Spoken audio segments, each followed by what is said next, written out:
ये है talks news network और आप देख रहे हैं पॉलिटॉक्स, राजनीति का कच्चा चिट्ठा। पाकिस्तानी जर्नलिस्ट के एक बयान से इन दिनों पूरे देश में हंगामा मचा हुआ है। पाकिस्तान के एक यूट्यूब चैनल पर स्थानीय पत्रकार नुसरत मिर्जा ने दावा किया कि वो तत्कालीन उपराष्ट्रपति हामिद अंसारी और मिली गजट के संस्थापक जफरुल इस्लाम खान के न्योते पर कई बार भारत आए थे और यहाँ उन्हें कई खुफिया जानकारियाँ हाथ लगी। मिर्जा ने दावा किया कि वो पाकिस्तान से लौटकर ये गोपनीय जानकारियां वहां की खुफिया एजेंसी ISI से साझा किया करते थे। यही नहीं, इसके साथ ही भारत के पूर्व रॉ अफसर NK सूद का दावा है कि हामिद अंसारी ने तेहरान में भारत के राजदूत रहते हुए रॉ की गतिविधियों को उजागर कर दिया था, जिससे उनकी यूनिट खतरे में आ गई थी। इन खबरों के सामने आने के बाद अब बीजेपी ने इन दोनों मुद्दों पर न सिर्फ हामिद अंसारी पर सवाल उठाए बल्कि कांग्रेस पर भी जमकर निशाना साधा। वहीं दूसरी तरफ पूर्व उपराष्ट्रपति हामिद अंसारी ने इस पूरे मामले में सफाई देते हुए बुधवार को बयान जारी कर अपने खिलाफ लगे आरोपों को खारिज किया है। दरअसल पाकिस्तानी पत्रकार नुसरत मिर्जा के बयान के बाद से देश की सियासत गर्मा गई है। इस मुद्दे को लेकर बीजेपी के राष्ट्रीय प्रवक्ता गौरव भाटिया ने पत्रकार वार्ता करते हुए कांग्रेस पर जमकर निशाना साधा। गौरव भाटिया ने कहा कि नुसरत मिर्जा, ये नाम नुसरत मिर्जा, ये पत्रकार हैं पाकिस्तान में और ये खुलासा खुद नुसरत मिर्जा ने किया है एक साक्षात्कार के दौरान, जिसमें उन्होंने कहा है कि भारत के पूर्व उपराष्ट्रपति हामिद अंसारी जी 5 बार इस पत्रकार को वर्ष 2005 से 2011 के बीच में न्योता देते हैं और भारत बुलाते हैं, और उसके बाद जो पत्रकार कहता है वो चिंताजनक है, पीड़ाजनक है। वो इस साक्षात्कार में कहता है कि जब मैं भारत के दौरे पर था तो उपराष्ट्रपति तत्कालीन हामिद अंसारी जी मुझे बुलाते हैं, कहते हैं आओ भारत, और जो हमारी बातचीत होती है और जो जानकारी पत्रकार के साथ साझा की जाती है वो अति संवेदनशील और गोपनीय है।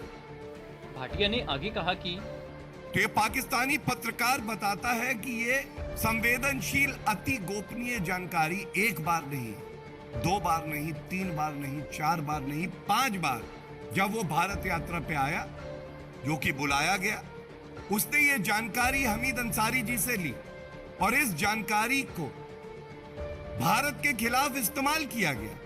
ये उसका साक्षात्कार बता रहा है कि ISI, जो पाकिस्तान की खुफिया एजेंसी है, इस जानकारी को ISI के साथ साझा किया। पत्रकार वार्ता के दौरान गौरव भाटिया ने कहा है कि तो सबसे पहले तो देश की जनता ये पूछना चाहती है कि आतंकवाद का खात्मा करने के लिए क्या कांग्रेस की जो सरकार रही उसकी ये नीति थी? हमारे देश की खुफिया जो अति गोपनीय जानकारी है उसको साझा आप कर रहे हैं ऐसे देशों से जो इसका इस्तेमाल करेंगे आतंकवाद के लिए, और इसीलिए देश की जनता आज व्यथित है। हामिद अंसारी जी को इस देश की जनता ने आदर दिया, सम्मान दिया, संवैधानिक पद पे वो रहे, वो इस देश की जनता का आशीर्वाद था। बदले में उन्होंने क्या दिया? क्या ये कांग्रेस पार्टी को जवाब नहीं देना चाहिए कि ऐसा क्यों हुआ? इसके साथ ही इस साक्षात्कार में जो दूसरी बात आई है जो बहुत चिंताजनक है, नुसरत मिर्जा, इनको 2010 में आप मेहरबानी देखिए, ये रिश्ता क्या कहलाता है? ये मेहरबानी कैसी है? हामिद अंसारी जी ने इन पत्रकार महोदय को आतंकवाद पे एक बहुत बड़ा सेमिनार हो रहा था और बुलाया और कहा कि आप भारत को सीख दीजिए, ये बताइए कि आतंकवाद के खिलाफ हम कैसे लड़ें। एक मुल्क जिसे पूरा विश्व जानता है कि वो केवल आतंकवाद का व्यापार करता है, आतंकिस्तान उसका नाम है, पर्याय है। वो व्यक्ति जो आईएसआई से भारत की अति संवेदनशील जानकारी को साझा करता है, उसको निमंत्रण देके बुलाया जाता है कि आप भारत आइए। जिस देश में आतंकवाद फैला रहे हैं, उस देश को बताइए कि आतंकवाद से लड़ना कैसे। यह है कांग्रेस पार्टी की जहरीली सोच, यह है कांग्रेस पार्टी की नीति आतंकवाद से लड़ने की। एक तरफ श्री नरेंद्र मोदी जी इस देश की अखंडता को मजबूत कर रहे हैं, आतंकवाद का खात्मा करेंगे, यह हमारा संकल्प है। दूसरी तरफ कांग्रेस पार्टी की सोच है। इसके साथ ही बीजेपी प्रवक्ता गौरव भाटिया ने पाकिस्तानी पत्रकार के एक और दावे के हवाले से कांग्रेस पर निशाना साधते हुए कहा कि तो आप वक्तव्य सुनिए पाकिस्तानी पत्रकार का। कहता है कि वैसे तो वीजा 3 शहरों में जाने का मिलता है भारत में, लेकिन मुझे 7 शहरों में जाने का वीजा मिला। कुछ प्रश्न हमीद अंसारी जी से हैं और कुछ कांग्रेस पार्टी से।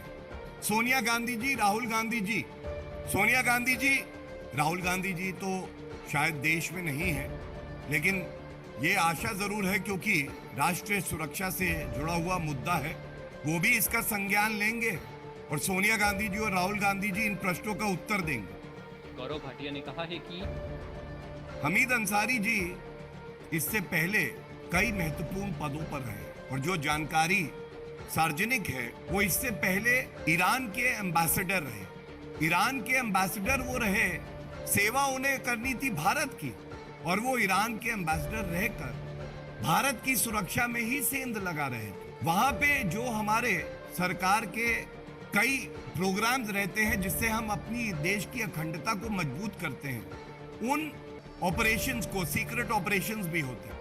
इन्होंने ऐसे संस्थाओं के साथ, व्यक्तियों के साथ साझा किया जो कि इनको नहीं करना था। देश की सुरक्षा के साथ इन्होंने खिलवाड़ किया। वहीं बीजेपी के आरोपों पर अब खुद पूर्व उपराष्ट्रपति हामिद अंसारी का भी बयान सामने आया है।